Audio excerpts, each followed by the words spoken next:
Dictation शुरू होगा 5 second बाद।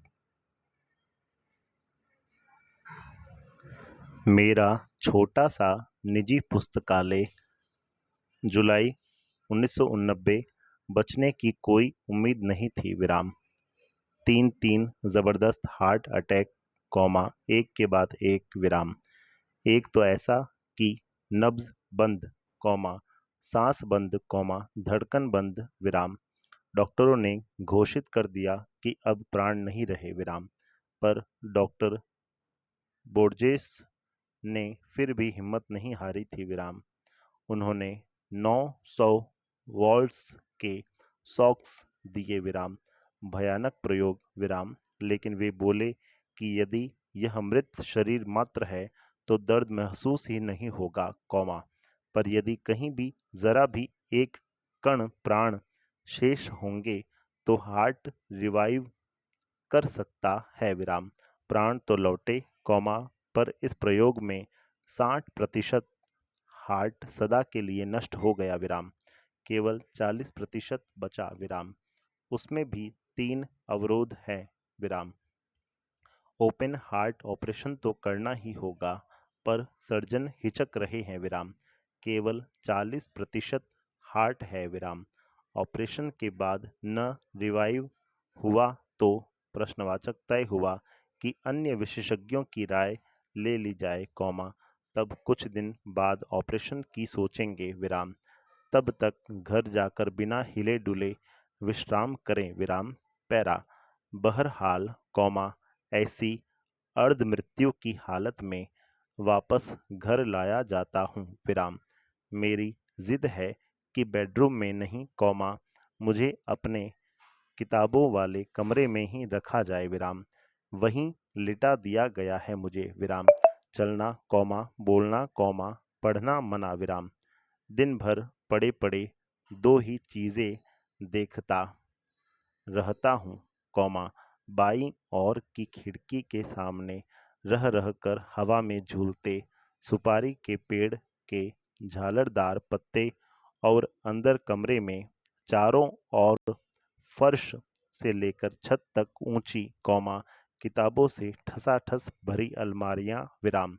बचपन में परी कथाओं में जैसे पढ़ते थे कि राजा के प्राण उसके शरीर में नहीं, तोते में रहते हैं, वैसे ही लगता था कि मेरे प्राण इस शरीर से तो निकल चुके हैं, वे प्राण इन हजारों किताबों में बसे हैं जो पिछले 40-50 बरस में धीरे धीरे मेरे पास जमा होती गई हैं विराम। पैरा। कैसे जमा हुई, संकलन की शुरुआत कैसे हुई, यह कथा बाद में सुनाऊंगा विराम। पहले तो यह बताना जरूरी है कि किताबें पढ़ने और सहेजने का शौक कैसे जागा विराम। बचपन की बात है विराम। उस समय आर्य समाज का सुधारवादी आंदोलन अपने पूरे जोर पर था विराम। मेरे पिता आर्य समाज रानी मंडी के प्रधान थे और माँ ने स्त्री शिक्षा के लिए आदर्श कन्या पाठशाला की स्थापना की थी विराम। पैरा। पिता की अच्छी खासी सरकारी नौकरी थी विराम। बर्मा रोड पर जब बन रही थी तब बहुत कमाया था उन्होंने विराम। लेकिन मेरे जन्म के पहले ही गांधी जी के आह्वान पर उन्होंने सरकारी नौकरी छोड़ दी थी विराम। हम लोग बड़े आर्थिक कष्टों से गुजर रहे थे, फिर भी घर में नियमित पत्र पत्रिकाएं आती थीं। आर्यमित्र साप्ताहिक, वेदोदम सरस्वती, गृहिणी और 2 बाल पत्रिकाएं, खास मेरे लिए बाल सखा और चमचम विराम।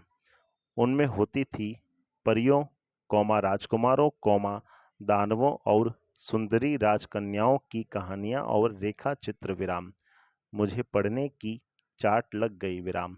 हर समय पढ़ता रहता विराम। खाना खाते समय थाली के पास पत्रिकाएं रख कर पढ़ता विराम। अपनी दोनों पत्रिकाओं के अलावा भी सरस्वती और आर्यमित्र पढ़ने की कोशिश करता विराम। घर में पुस्तकें भी थीं विराम। उपनिषदें और उनके हिंदी अनुवाद, सत्यार्थ प्रकाश, विराम। सत्यार्थ प्रकाश के खंडन मंडन वाले अध्याय पूरी तरह समझ तो नहीं पाता था, कौमा पर पढ़ने में मजा आता था, विराम। मेरी प्रिय पुस्तक थी स्वामी दयानंद जी की एक जीवनी, कौमा रोचक शैली में लिखी हुई, कौमा अनेक चित्रों से सुसज्जित, विराम। वे तत्कालीन पाखंडों के विरुद्ध अदम्य साहस दिखाने वाले अद्भुत व्यक्तित्व थे, विराम। कितनी ही रोमांचक घटनाएं थीं उनके जीवन की जो मुझे बहुत प्रभावित करती थीं, विराम। चूहे को भगवान का भोग खाते देखकर मान लेना कि प्रतिमाएं भगवान नहीं होती, कौमा घर छोड़कर भाग जाना, कौमा तमाम तीर्थों, कौमा जंगलों, कौमा गुफाओं, कौमा हिम शिखरों पर साधुओं के बीच घूमना और हर जगह इसकी तलाश करना कि भगवान क्या है, प्रश्नवाचक, सत्य क्या है, प्रश्नवाचक, जो भी समाज विरोधी, कौमा मनुष्य विरोधी मूल्य हैं, कौमा रूढ़ियां हैं, कौमा उनका खंडन करना और अंत में अपने से हारे को क्षमा कर उसे सहारा देना, विराम। यह सब मेरे बाल मन को बहुत रोमांचित करता, विराम। जब इस सब से थक जाता तब फिर बाल सखा और चमचम की पहले पढ़ी हुई कथाएं दोबारा पढ़ता, विराम, पैरा। माँ स्कूली पढ़ाई पर जोर देती, विराम। चिंतित रहती कि लड़का कक्षा की किताबें नहीं पढ़ता, विराम। पास कैसे होगा, विस्मयादिबोधक, कहीं खुद साधु बनकर घर से भाग गया तो, प्रश्नवाचक, पिता कहते जीवन में यही पढ़ाई काम आएगी, कौमा पढ़ने दो, विराम। मैं स्कूल नहीं भेजा गया था, कौमा शुरू की पढ़ाई के लिए घर पर मास्टर रखे गए थे, विराम। पिता नहीं चाहते थे कि नासमझ उम्र में मैं गलत संगति में पढ़कर गाली गलौज सीखूं, कौमा बुरे संस्कार ग्रहण करूं। अतः मेरा नाम लिखाया गया, कौमा जब मैं कक्षा 2 तक की पढ़ाई घर पर कर चुका था, विराम। तीसरे दर्जे में मैं भर्ती हुआ, विराम। उस दिन शाम को पिता उंगली पकड़कर मुझे घुमाने ले गए, विराम।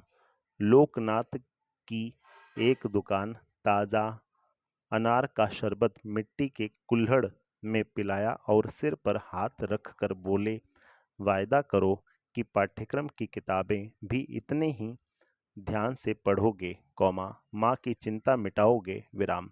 उनका आशीर्वाद था या मेरा जी तोड़ परिश्रम कि तीसरे, कौमा चौथे में मेरे अच्छे नंबर आए और पांचवें में तो मैं फर्स्ट आया, विराम। माँ ने आंसू भरकर गले लगा लिया, कौमा पिता मुस्कुराते रहे, कौमा कुछ बोले नहीं, विराम।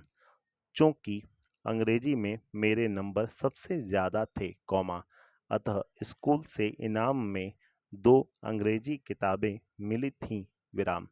एक में 2 छोटे बच्चे घोंसलों की खोज में बागों और कुंजों में भटकते हैं और इस बहाने पक्षियों की जातियों, कौमा उनकी बोलियों, कौमा उनकी आदतों की जानकारी उन्हें मिलती है, विराम। दूसरी किताब थी ट्रस्टी द रग, जिसमें पानी के जहाज़ों की कथाएं थीं। कितने प्रकार के होते हैं, कौमा कौन कौन सा माल लाद कर लाते हैं, कौमा कहाँ से लाते हैं, कौमा कहाँ ले जाते हैं, कौमा नाविकों की जिंदगी कैसी होती है, कौमा कैसे कैसे द्वीप मिलते हैं, कौमा कहाँ व्हेल होती है, कौमा कहाँ शार्क होती है, विराम, पैरा। इन 2 किताबों ने एक नई दुनिया का द्वार मेरे लिए खोल दिया, विराम। पक्षियों से भरा आकाश और रहस्यों से भरा समुद्र, विराम।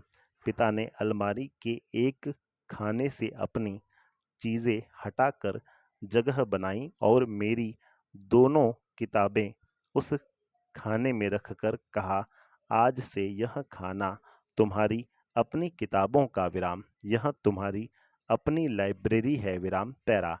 यहाँ से आरंभ हुई उस बच्चे की लाइब्रेरी।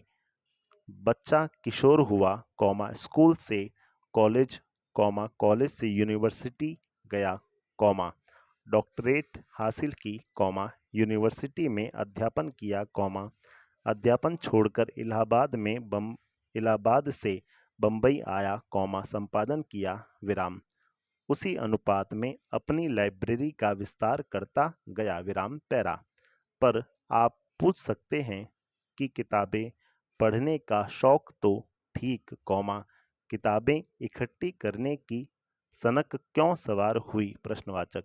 उसका कारण भी बचपन का एक अनुभव है, इलाहाबाद भारत के प्रख्यात शिक्षा केंद्रों में एक रहा है, ईस्ट इंडिया द्वारा स्थापित पब्लिक लाइब्रेरी से लेकर महामना मदन मोहन मालवीय द्वारा स्थापित भारती भवन तक, विश्वविद्यालय की लाइब्रेरी तथा अनेक कॉलेजों की लाइब्रेरियां तो हैं ही, लगभग हर मोहल्ले में एक अलग लाइब्रेरी, वहाँ हाईकोर्ट है, अतः वकीलों की निजी लाइब्रेरियां, अध्यापकों की निजी लाइब्रेरियां, अपनी लाइब्रेरी वैसी कभी होगी, यह तो स्वप्न में भी नहीं सोच सकता था, पर अपने मोहल्ले में एक लाइब्रेरी थी, हरिभवन, स्कूल से छुट्टी मिली कि मैं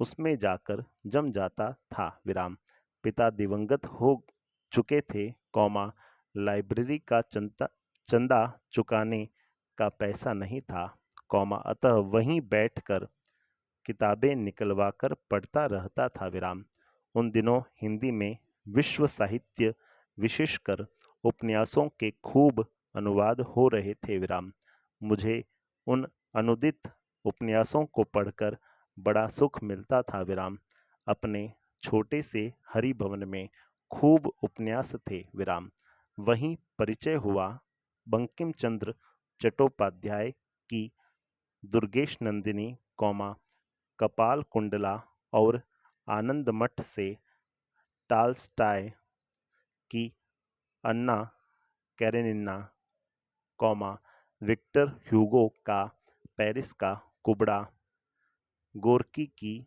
मदर, अलेक्जेंडर कुप्रिन का गाड़ी वालों का कटरा और सबसे मनोरंजक सरवारिज का विचित्र वीर, हिंदी के ही माध्यम से सारी दुनिया के कथा पात्रों से मुलाकात करना कितना आकर्षक था, विस्मयादिबोधक।